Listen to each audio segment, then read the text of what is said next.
During the mid-70s and into the early 80s, a strange sound was being recorded from Puyallup, Washington. Beyond a tape deck, recorders were hard to come by, but locals were capturing this noise. In May of 1973, a man named Marlon Ayers recorded a strange howl outside of Puyallup, Washington, after multiple witnesses had reported seeing a Bigfoot near a large gravel pit. Here is Marlon's recording.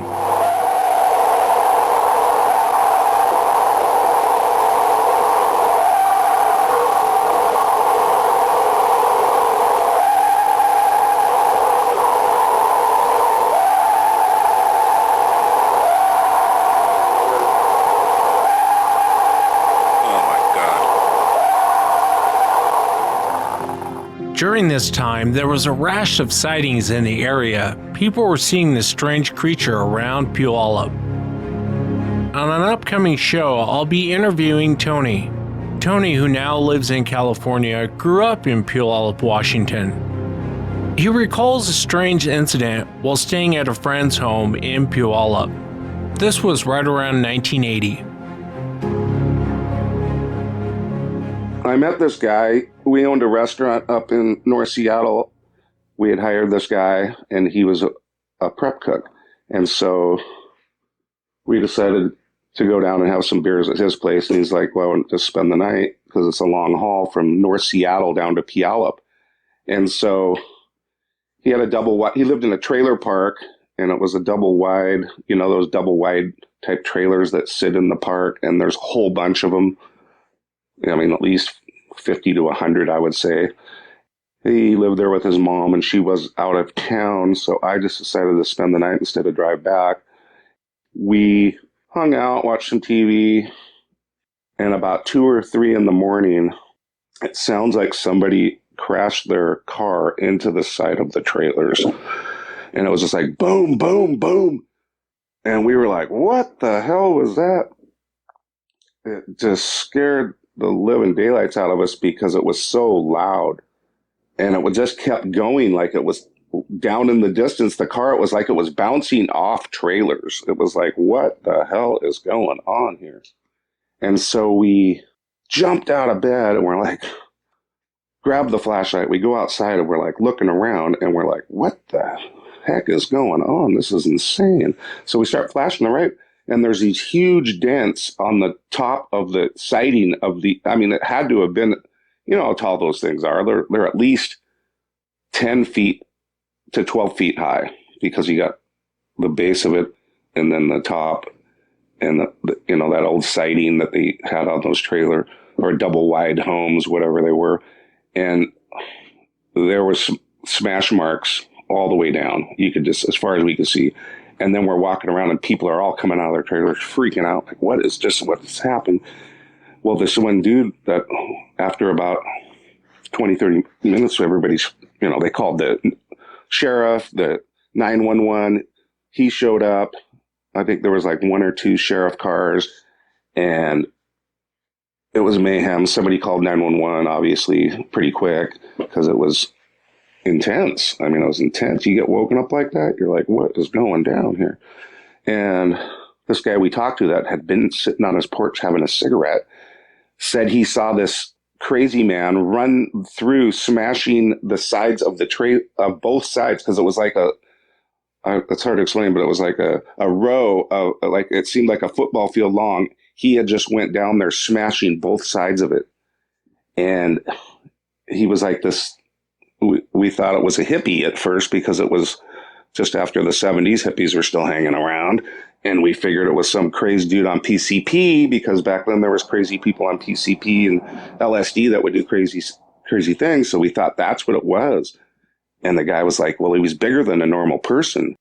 Nobody knew what it was. We just thought there's a lot of damage here. So everybody calmed down. The cops did their thing. We all went back to bed. Well, when we woke up and we're looking around in the morning, where the damage is even like more intense than what you could believe. These trailers were freaking smashed, and it was like pure insanity. And then later it was on the news that the cop had chased this creature up the road outside of the trailer park, up the hill, and then he got a spotlight on it from his car, and it was running pretty quick. He claimed he was following this thing at 40 miles an hour, and it was outpacing him. And then it just veered off and down into the woods, and that was it. And then it was on, I believe, King 5 News, Cairo, and the newspaper, and then it just disappeared. It looked like somebody was bent over and had their head in the window of the deer blind.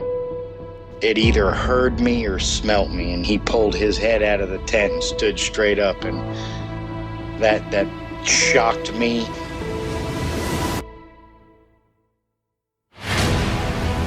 They don't make people that big. The way it moved,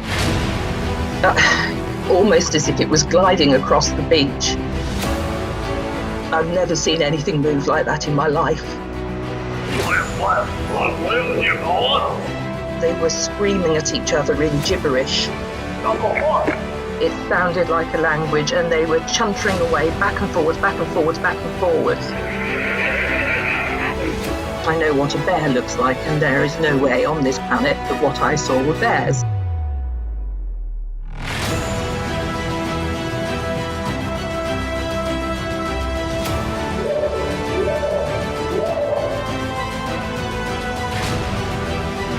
What are you reporting?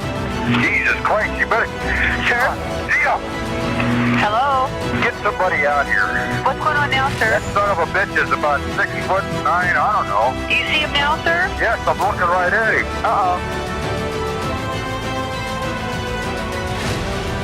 My name is Maximus Decimus Meridius, Commander of the Armies of the North, General of the Felix Legions, and you are listening to Sasquatch Chronicles.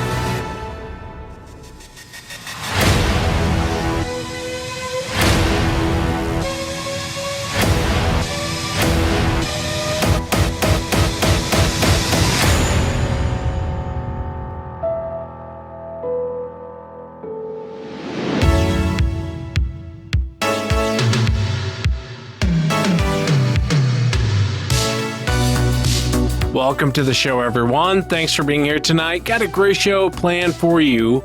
We're going to be chatting with Grady. And Grady comes to us from northern Texas. He grew up on this piece of property. His father still owns it, and it's basically right near the Red River. And that Red River, for people who aren't in Texas, goes all the way down from the top of the northern part of Texas down to Louisiana. And I've had a ton of reports all along that watershed of people running into these creatures. And this happened to Grady about 10, 12 years ago. He was about 13 years old when this happened, and he thought it was some weird homeless guy on his property, running around on his dad's property. And it wasn't till later him and his brother had an encounter, and people around this area were having encounters. So I asked Grady if he would share that with us tonight. We're also going to be chatting with Nick. And Nick, if for the members out there, in episode 904, I talked to David. And if you recall from that episode, he had to call his friend and he couldn't get cell service. And his friend was going to go to this family lunch. And so David went up and actually had the encounter. And so I'll be chatting with Nick tonight. And Nick is David's buddy. And Nick was telling me, about 20 years ago, he had a very strange experience. And even David and I talked about this, but he had a very strange experience out there in Pennsylvania. So I asked him if he would share that with us. If you've had an encounter and you'd like to be on the show, shoot me an email. My email address is wes@sasquatchchronicles.com. Let's jump into it tonight. I want to welcome Grady to the show. Grady, thanks for coming on. Thank you. Yeah, and I know that you're nervous coming on, and like I said,